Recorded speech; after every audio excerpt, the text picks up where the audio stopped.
Aproximaciones a la violencia y al conflicto. De la sociología voy a darles básicamente la teoría sociológica sobre el problema del conflicto social. El sociólogo Touraine, un francés que viene mucho al Perú, ha trabajado bastante en el Perú desde los años 60, plantea que los movimientos sociales, la sociología ve el conflicto desde la teoría de movimientos sociales. Entonces, ahora voy a hablar de movimientos sociales como la base del conflicto social. ¿Qué cosa es un movimiento social? Es cuando la gente se organiza para protestar contra algo dentro del sistema, para cambiar algo del sistema, reformarlo. ¿Por qué? Porque no puede lograr eso bajo los mecanismos formales del Estado. Entonces Touraine dice que los movimientos sociales son en realidad una forma de hacer política. La gente que sale a protestar a las calles, que sale a bloquear una avenida, está haciendo política. ¿Cuáles son las características de esa política? La identificación de un problema que no es resuelto por vías institucionales rutinarias. Yo ya mandé mi carta al alcalde, yo ya mandé los avisos, no me hacen caso, desde hace años no me hacen caso. He ido al Poder Judicial, pero la empresa no ha comprado al juez, por lo tanto, la corrupción lleva a que ya no pueda lograr nada por las vías formales. ¿Qué es lo que me queda? Bloqueo la pista. Me ato al poste, mato a alguien, llamo la atención de alguna manera. O sea, las vías, o sea, que tú ¿cómo se llama? Bueno, hagas todas las vías formales. Las vías formales, o sea, no significa que las vías formales no existan. O sea, tú puedes tener una vía formal, pero a pesar de que la haces, no ocurre, y tú logras luego el objetivo que quieres mediante protesta, pero bajo una vía formal también. Por ejemplo, hay movilizaciones. Vamos a hablar de eso ahorita. Formales. Vamos a hablar de eso ahorita. Vamos a hablar que el que participe en este tipo de protesta está con un pie en la formalidad y un pie en la informalidad. Esa es la característica del movimiento social. O sea, yo estoy con mi juicio en el Poder Judicial, yo voy al Congreso y al Parlamento, pero al cabo de un tiempo, si no voy logrando cosas, yo ya tengo que armar mi protesta. Y voy haciendo las dos cosas a la vez. No dejo de ir al Parlamento y al Poder Judicial, pero a la vez estoy armando la olla común, el bloqueo de la carretera, estoy pensando ya en todo eso. O sea, hago ambas cosas. Pero ese tipo de movimientos, no son legales también acá en el Perú. Son ilegales. Ese es el derecho a la protesta existe, pero el Estado peruano ha criminalizado la protesta y ha elevado el nivel de penas en caso de que tú quieras bloquear una calle. Si tú bloqueas una calle, te caen 4 años de cárcel no efectiva a la primera. Si tú lo vuelves a hacer, vas preso. Entonces, eso lo creó Alan García. Alan García es el que aumenta el nivel de penas y de permisos a la policía, por ejemplo, para usar sus armas. Lo que quería era un Estado mucho más fuerte porque había que invertir más en el país y parar las protestas. Entonces, había esa idea. Entonces, la protesta entonces es una forma de hacer política para lograr objetivos que no son revolucionarios, son reformas que uno quiere dentro del sistema, pero son ambas cosas. La segunda característica es la identificación de un adversario, funcionario, institución que obstaculiza la resolución del problema. Entonces, ¿cuál es el problema? La mina, el Ministerio de Energía y Minas, el alcalde, el señor Forsyth, la Villarán, ¿no? Buscas un enemigo y focalizas ahí, personalizas, digamos, el conflicto hacia esa persona o hacia esa institución. Puedes pedir eventualmente la remoción del alcalde, la renuncia del presidente, que saquen al gerente de esa empresa. Yo, en mi trabajo en Tintaya, lo que encontré con el último conflicto del año 2012 en que tomaron la mina, el primer pedido de toda la población era la renuncia de todo el área de relaciones comunitarias de Tintaya. Sin eso no se sentaban a negociar. Querían que saquen al gerente y que saquen a todos los funcionarios, no querían verlos. Querían un nuevo gerente y un nuevo equipo de relaciones comunitarias. La acusación: son racistas, nos odian, ni siquiera hablan quechua, no nos conocen, vótenlos. Con ellos es guerra y son corruptos. La mina accedió, los sacó a todos. Sacó a 100 personas de la empresa y contrató a otras 100, de cero. Listo. Cámbiame de jugador, digamos. Entonces, la identificación de un adversario es importante. Los seres humanos tendemos a personalizar el conflicto. tendemos a odiar. Y el odio, para que funcione el odio, generalmente lo focalizamos en alguien. Tenemos que odiar a alguien y esa alguien concentra todo lo que nosotros odiamos. La burocracia, la corrupción, la maldad, es esa persona. Entonces, acabar con esa persona lleva, o hay la idea de que acaba con el problema. Entonces, en muchas negociaciones y conflictos, muchas veces hay personas que tienen que salir del conflicto.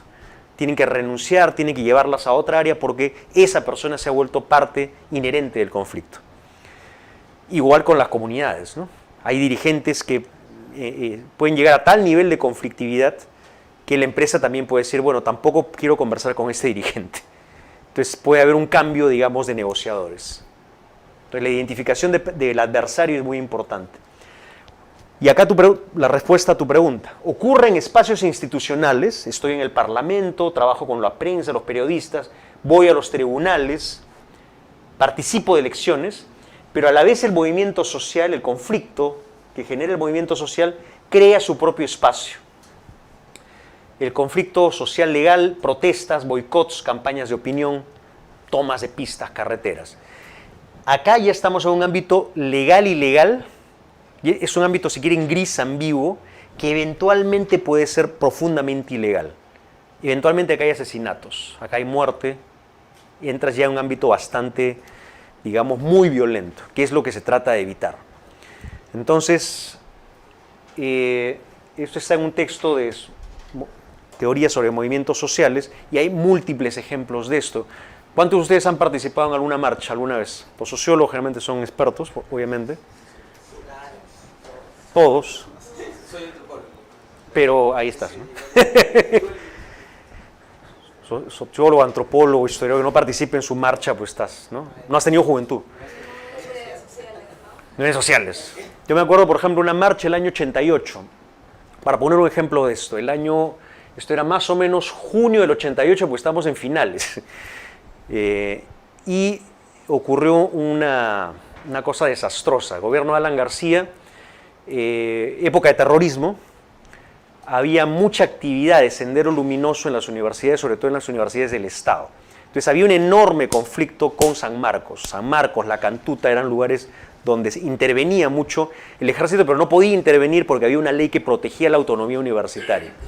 Un día el ejército se metió a la zona, o la policía, con sus armas de guerra y comenzaron a disparar a los alumnos en San Marcos. Y mataron a un alumno que salía de clase. Y eso pasó junio de 1988. Salimos todas las universidades a protestar y en apoyo a San Marcos. El día de la marcha hasta el día de la marcha, el prefecto, que era prista, había dado permiso para la marcha. El mismo día de la marcha nos quitan el permiso. Preguntas, ¿vas o no vas a la marcha? Es ilegal. Vas. Época de terrorismo, ¿no? Se puede infiltrar el MRTA, que de hecho lo hacía. Vas a la marcha. ¿Eso es legal o es ilegal? Es ilegal. Entonces acá está la respuesta a tu pregunta. No estás con esto haciendo algo revolucionario. Lo que quieres es que el Estado no mate a la gente inocente. Es algo básico. Pero ya lo que estás haciendo es ilegal porque esa marcha no tiene permiso. Puedes ir preso. Y de hecho fuimos presos varios. Yo me pasé mi noche en la prefectura. Un amigo que yo llevé se pasó un mes porque fue acusado de terrorismo. Cachimbo. Yo lo llevé. No te preocupes, le dije, es una marcha segura. Hay permiso, no te va a pasar nada. Él tenía el pelo largo. Lo agarraron en la puerta de Venezuela como universitaria, en su mochila le sacaron una bandera que tenía del Centro Federado de la Católica y le pusieron una bandera del MRTA, ametralladoras y granadas y le pusieron fotos y lo mandaron a Dincote. Un mes. Chico, 17 años, menor de edad, amigo mío. Y yo estaba ahí, solo que yo corrí más rápido. Entonces el riesgo es sumamente alto, en una época además de guerra, el Perú estaba en guerra en esa época. De hecho, en las marchas nosotros podíamos salir a protestar algo, pero de repente aparecía gente encapuchada y lanzaba bombas molotov y llevaba el nivel de conflicto a mayor violencia, que es lo que querían los grupos revolucionarios, que era jalar a la gente de esta cosa de reforma del sistema a una cosa de cambio total del sistema, y para eso necesitas más violencia. Entonces, el movimiento social es sumamente ambiguo, es medio legal, medio ilegal, y coquetea, está muy cerca a lo ya revolucionario. Entonces, Esa es la característica del movimiento social y de la protesta. Entonces, al ser ambiguo, ¿cuál, por ejemplo, debería ser la respuesta del Estado? El Estado puede sacar las armas y disparar y matar a la gente que está haciendo una protesta ilegal. No, para eso existen todas las armas no letales, ¿no? Bajar el nivel de conflicto tirando bombas lacrimógenas, asustando, ¿no? Bloqueándote, pero no te pueden matar porque la idea es jugar acá, en el ámbito de la protesta ilegal, pero que no es de violencia total, no es una guerra. Eso es lo que no comprendió Piñera. En el segundo día de las protestas masivas en Chile, él declaró la guerra. Él dijo, esto es una guerra y el enemigo es enorme. Entonces el ejército salió, esta es una guerra, y comenzó a matar. Es un nivel, y él se dio cuenta del error 7, 8 días después y dijo, perdón, hemos entendido, disculpa Chile, ¿no? O sea, la primera reacción de Piñera fue fascista, si quieren. Hay una tradición fascista en Chile, muy dictatorial, de cualquiera que se rebele contra el sistema debe ser exterminado. Chile ya lo ha hecho. Chile tiene 6.000 desaparecidos, mató a un presidente y a todos sus seguidores. Entonces hay una tradición en la ultraderecha chilena en ese sentido. Y no reaccionó como debería reaccionar un Estado liberal de verdad, que es escuchar a la ciudadanía, llamar a calmar las cosas y no más bien echarle más fuego y llevar a este grupo que está protestando por algo legítimo a un nivel revolucionario. Entonces, la protesta social es, repito, ambigua. Tiene un lado legal, un lado no legal. ¿Cuáles son las teorías acerca de por qué la gente protesta? ¿Por qué la gente entra en este nivel de conflicto? Hay un nivel de complejización mayor al hecho de que, a decir que el Estado no te resuelve un problema. Hay muchas más cosas acá de por medio. Hay una teoría que se llama la de la privación relativa. Esta es muy importante porque rompe con el sentido común de que la gente protesta porque es pobre. Esto no es necesariamente cierto. La teoría de la privación relativa lo que dice es que hay una percepción de desventaja frente a otros grupos sociales que ocurre, curiosamente, en épocas de relativa mejora social. O sea, cuando todos son pobres, y todos somos pobres, no pasa nada. ¿Qué pasa si yo, que soy pobre, comienzo a mejorar un poco? Llega mi programa Juntos, ya me llega mis 200 soles al mes, ¿no? Llega la posta, llega el colegio pintadito, comienzo a mejorar. Todo debería estar bien, en teoría no debería haber una protesta. Pero junto a mi mejora aparece una mina que gana $1.000 millones al año, con los carros, con gente que no es de la zona, y la idea de que son multimillonarios. Y todas las cifras de ganancias, dinero, y de hecho los ves bien perfumados, bien puestos, con agua, desagüe, ahí no hay problemas de agua, como los de Ventanilla. Dentro de un campamento minero hay agua potable 24 horas al día. La gente vive como rica en el campamento.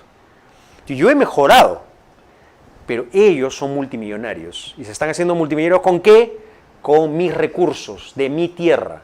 Y encima hay polvo, las bambas, ¿no? 400 camiones, y no recibo lo que ellos sí tienen. Yo he mejorado un poco, pero ellos están demasiado bien. Entonces, curiosamente, es un fenómeno global. Las protestas sociales ocurren generalmente cuando hay una mejora desigual, y ese es el elemento clave, desigual entre diferentes grupos sociales. Yo he mejorado un poquito, me han prometido que voy a mejorar más, pero esa promesa nunca llega. Nunca tengo empleo en planilla en la empresa, mi pueblo sigue siendo más o menos pobre en comparación a estos nuevos ricos. Entonces, si quieren, la causa de este conflicto es una comparación de grupos muy desiguales. Entonces, lo que un camionero una vez me lo dijo en Morococha, me lo resumió de manera muy clara. Mira, hermano, me decía, antes, en los 80s, no había nada en los mercados. Ibas a Super Epsa, ¿no? A Monterrey y no había nada. Ahora sales a la calle y hay malls, centros comerciales, hay un montón de cosas y uno no tiene plata para comprar eso, porque el sueldo mínimo es 850 soles. Entonces, antes, ni siquiera sabías que esa riqueza existía. Ahora la tienes ahí. Y hay gente que sí puede acceder a eso y eso da rabia. Peor aún, me dice, antes para mí era mucho más fácil robarle a la empresa. Ahora la empresa te pone cámaras, ya ni siquiera puedes robar. Siempre me ha pasado eso, que mis conductores pues empezaron a tocar, el camión me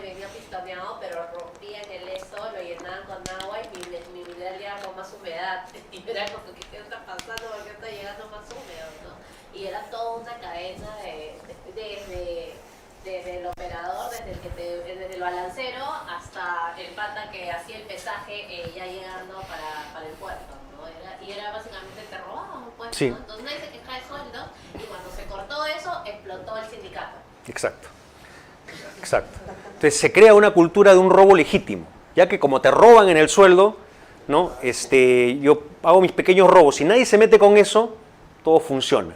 Pero si me cortan el robo, ¿cómo voy a vivir de mi sueldo? Entonces, y se crea una cultura del robo legítimo. Entonces él me decía, ¿y tú en tus robos? Me decía, ¿cómo haces? Yo no robo, le digo, tengo mi sueldo. ¿Qué ángel eres? ¿Tienes alas? Un taller muy gracioso que di en Morocoche, en la mina, pasando Ticlio, y me quedé sin movilidad. Entonces me puse a tomar dedo en la calle, en medio de la nieve. En esta época de febrero hay nieve en Ticlio. Y para este camionero que me jala hasta Loroya y ahí me cuenta su teoría de la privación relativa, pero en sus términos, ¿no? Como la comparación con un grupo que está mejor que tú es causa fundamental de una revolución, de una revuelta, a pesar de que yo estoy mejor. Esto se mide con un indicador que se llama el índice de Gini, no sé si lo han escuchado, que mide no solo la riqueza en general de la población, sino el nivel de desigualdad. No importa, dice esta teoría, que todos estemos mejor.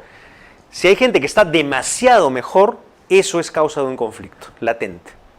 Entonces, toda esta teoría lo que lleva es a ponerle más impuestos a los ricos para que no sean tan ricos, ni sean tan ostentosos con respecto a su riqueza, distribuyan un poco más y estas diferencias sean aceptables para la sociedad. Culturalmente, por ejemplo, hay sociedades que tienden a la frugalidad. La frugalidad es cuando uno vive de una manera poco ostentosa, por más que tengas plata. Y esa cultura es muy nórdica, es muy de la cultura protestante, no de la cultura católica. El católico tiende a mostrar las joyas, por decirlo de alguna manera. El protestante tiende a tener una vida, tu camisita a cuadro, el gringo, que es Warren Buffett, ¿no? Tiene la misma casa que tuvo cuando tenía 30 años, la misma esposa, tal vez tiene un segundo auto y nada más. Su camisita a cuadros, el tipo es el segundo persona más rica del mundo luego de Bill Gates. Este hombre tiene $70.000 millones, pero no los gasta. Para él es hacer más dinero, no para gastarlo, sino para seguir jugando el juego del capitalismo. Pero en su vida él es frugal. ¿Qué es lo que lleva a que una clase rica, digamos, no haga ostentación de mansiones, yates, etcétera? La gente los odia menos. La gente en la calle los puede saludar porque son un vecino como otro. Eso es parte de una cultura luterana que tal vez explica, yo lo he leído en alguna parte, por qué no hay tantos conflictos sociales en Suecia y Noruega.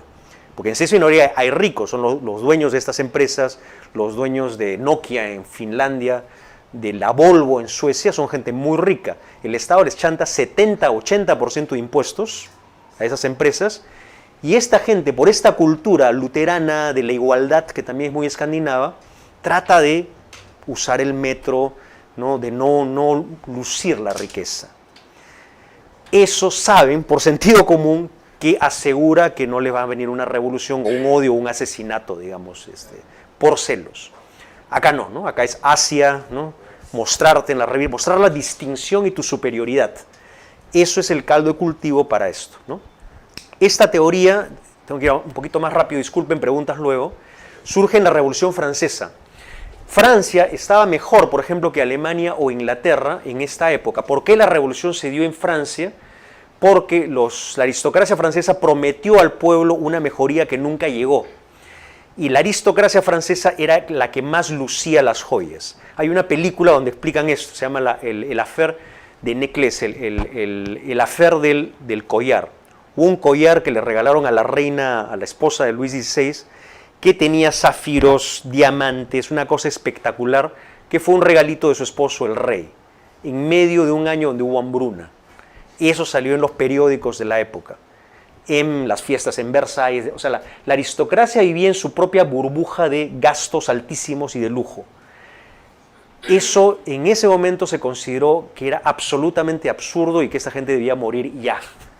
El odio, digamos, por más que la población había mejorado su situación, este lujo, digamos, de la clase alta justifica la Revolución Francesa.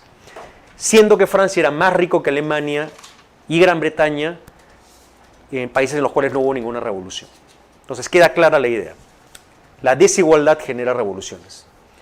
Teoría de la sociedad en masas. Hay personas aisladas que tienden a unirse en movimientos sociales donde obtienen sentido de pertenencia. ¿Han visto El Guasón?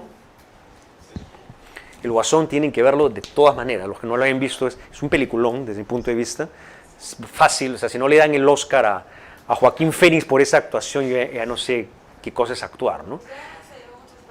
De hecho ya los tiene varios, ¿no? Pero la idea es esa, es la que toda sociedad genera grupos marginales de gente que no encaja, ¿no? No encajas por tu orientación sexual, por tu religión, porque eres raro, por algún motivo no encajas, pues eres marginal. ¿Qué pasa cuando los marginales se juntan, ¿no? Y todo su odio hacia la gente que es parte del establishment, la gente que sí habla bien, que es heterosexual, que tiene dinero, que es respetada, que tiene el color de piel apropiado, etcétera, etcétera, lo justificas con un movimiento político partidario que lleva a acabar con esa gente. El Guasón, ¿no? Entonces el Guasón es lo más marginal que puede haber, es un tipo que tiene una enfermedad mental, pero no es el único. Ustedes van a Nueva York, un amigo una vez me mostró, pasando por Nueva York, el hospital psiquiátrico de Nueva York es gigantesco. La cantidad de gente loca o con problemas mentales es enorme. Estadísticamente, la gente que ha tenido alguna vez algún problema mental es bastante alto. ¿Qué pasa con la clase media y la clase alta? Vas y te pagas un psiquiatra, un psicólogo, te dan tus pastillas y más o menos haces tu vida. ¿Qué pasa si eres pobre y no hay cultura, ni tienes acceso a un psicólogo que te cuesta no menos de $30 la hora, ni acceso a medicinas para la salud mental? Todos tus problemas los puedes llevar a canalizar políticamente. Canalizarlos con un movimiento de explosión social, donde sí ya no eres un loco pobre, sino eres un revolucionario. Eres una persona que puede tener sentido en su vida en esta agrupación. Lo cual no quiere decir que las revoluciones sean creadas necesariamente por la gente que está loca, que es una de las críticas al Guasón, sino que gente que no tiene cabida en la sociedad puede encontrar un camino en un movimiento revolucionario que no necesariamente les va a dar una mejor situación, pero sí les da un lugar, te dan un lugar. Esta teoría fue empleada para entender la enorme participación de mujeres en Sendero Luminoso. ¿De aquí a cuándo las mujeres en el Perú pueden ser tan violentas? Ustedes, ¿sabes? No vivieron los 80, pero gran parte de los comandos de aniquilación de Sendero y los más crueles eran de mujeres.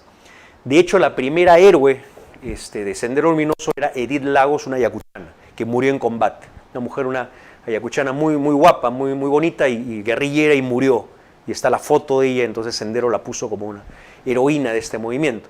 Pero no solo eso, o sea, los ataques eran dirigidos por mujeres, los asesinatos dirigidos por mujeres. Entonces la gran pregunta es, ¿por qué hay tanta participación femenina en Sendero Luminoso? Cuando atrapan a Abimael Guzmán, ¿cómo estaba Abimael Guzmán en el año 92? Rodeado de mujeres que lo defienden, no lo toquen, etc. Entonces, un sociólogo dijo, bueno, siguiendo esta teoría, ¿cuál es lo más marginal en el Perú? Si eres indígena, si eres pobre y si eres mujer indígena pobre, estás en la última escala social del Perú. Tienes violencia racial, violencia de clase y violencia de género. Si eres una mujer campesina, analfabeta, con 4 o 5 hijos en Ayacucho o en Cabelica, tu destino es ser muy pobre y estar bajo la égida de un hombre que tal vez no quieres y con el cual te casaron a los 15 años. Y esa es tu vida, no hay más. Entonces, ¿qué pasa si llega un partido político y a esa mujer le da el comando político-militar de toda una zona, la pone la camarada Edith, le da armas? ¿Cómo va a reaccionar esa mujer con ese nuevo poder? ¿Cómo va a reaccionar contra un hombre blanco que llegue a la zona a decir cómo son las cosas? Bueno, ella va a hablar por primera vez luego de siglos, y eso puede ser muy violento. Y era muy violento. El nivel de violencia de Sendero no se conocía en Perú en mucho tiempo.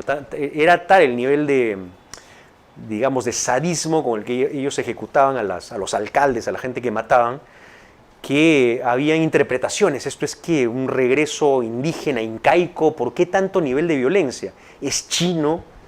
¿No? ¿Por qué matan de esa manera? ¿Por qué no simplemente les disparan? ¿Por qué tiene que haber tal nivel de tortura de la gente a la cual están matando? ¿Y por qué las mujeres son las que hacen esto? Entonces hay que tomar mucho en consideración esto, ¿no? ¿Cuáles son las válvulas de escape que una sociedad genera para que no se creen grupos marginales capaces de ejecutar un nivel de violencia que tú no quieres tener, digamos, en casa, ¿no? Entonces, eso, Sendero Luminoso en los años 80, aunque suene muy raro, era un ascensor social para grupos que no tenían otra manera de ascender socialmente. Pasabas de ser un campesino indígena pobre a un jefe revolucionario de toda una zona. Pasabas tú a ser el Estado.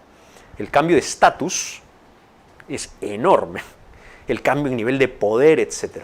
Lo cual no hace necesariamente ese movimiento bueno, pero sí explica, digamos, por qué un 10% de la población, decía Nelson Manrique, tenía una simpatía con un grupo tan violento. Bien.